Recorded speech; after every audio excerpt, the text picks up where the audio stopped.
Have you felt very close to burning out?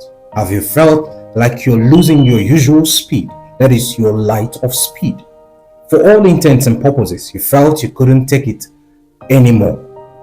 How do you undo it when you feel like you're on the verge of burning out? Now, what if I told you you're the cause of your plight? What if I told you that there is a way to convert that burning out into a shining out? A burnout is often because of a misconceived sense of priority. Losing your why, whether in business or in career, will always lead to a burnout. But before I go further, I'd like you to hit that subscribe button and turn on your notification so YouTube can notify you every time a new video drops on this channel. Walking down the road, have you noticed that where there is an abundant stream of light, there is liveliness, and where there is liveliness, there is livelihood? So you have to figure out, how do I serve much people with much value within the perimeter of my strength? Trying to do so much is what causes a burnout. Now let me tell you a story of a young man. Let's say his name is John. John was given a very simple task. Although some people believe that he was overzealous in executing the task, but John did a very good job. John was sent to show the people the way. Please follow my story. That's pretty much like what a signpost would do. Now, you know how a security guard stands close to a royalty just to monitor who makes it through the door? That's exactly what John came to do. And John did a very good job at that. But there was one little problem. Now imagine with me that this security guard leaves his duty post and starts telling stories with everybody around. Soon he will get into trouble if he doesn't check himself.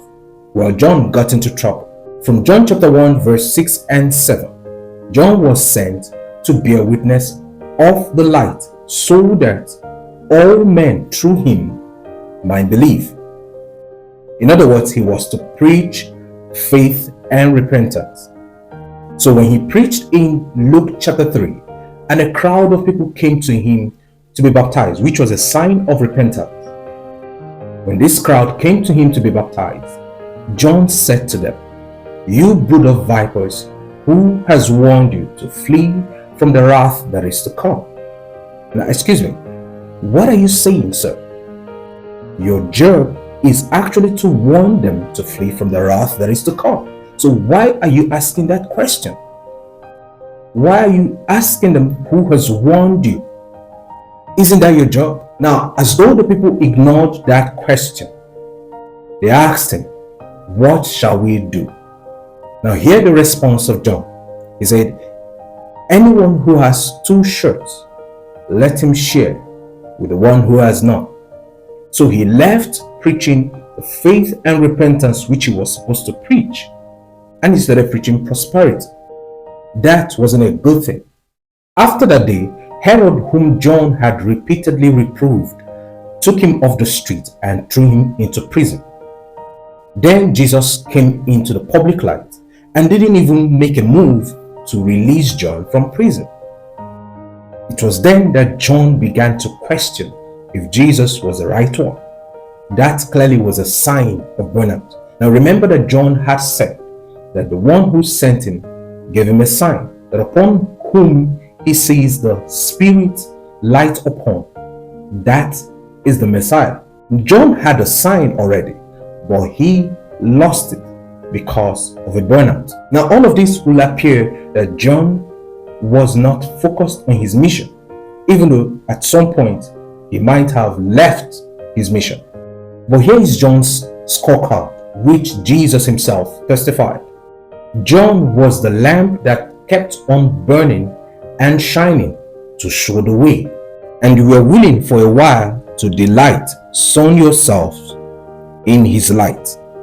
People were eager to take some light from him, to delight in his light. They were eager to take some light from him. So you got to know that for every time you feel you are burning out, you are also shining out. So what should you do then?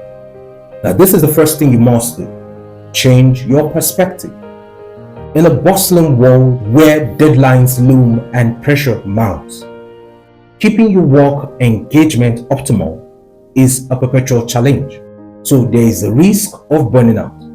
For executives, the stakes are even higher because keeping their work engaged does not only affect their personal satisfaction, but it also impacts the organizational success. You've got to change your perspective from a perspective that sees it as a burnout to a perspective that sees it as a shine. So what's the next thing you must do after you've changed your perspective?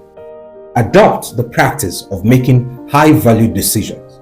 As an executive, you must understand and adopt the practice of making high-value decisions. If you don't, a lot of things will choke your time. They will demand that you spend time on it. Choose those decisions that are high value to your organization and stay on it.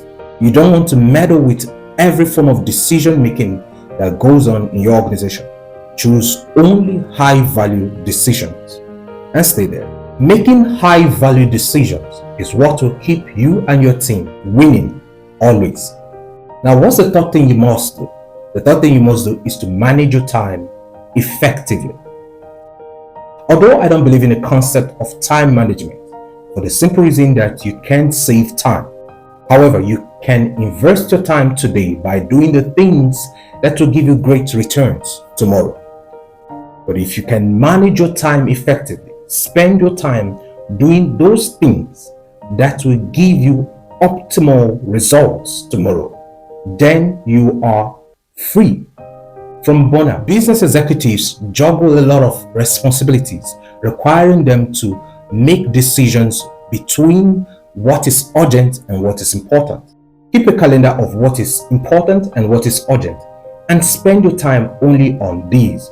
If there's anything that is not important but is urgent, you can choose to make that decision. If there's anyone that is not urgent but is important, you can also decide to make that decision yourself or transfer that decision making to someone else. Now, if you try these 3 tips, you will surely get a better result in your organization. If you're new to this channel, please hit that subscribe button and turn on your notification till I come your way next time. Peace.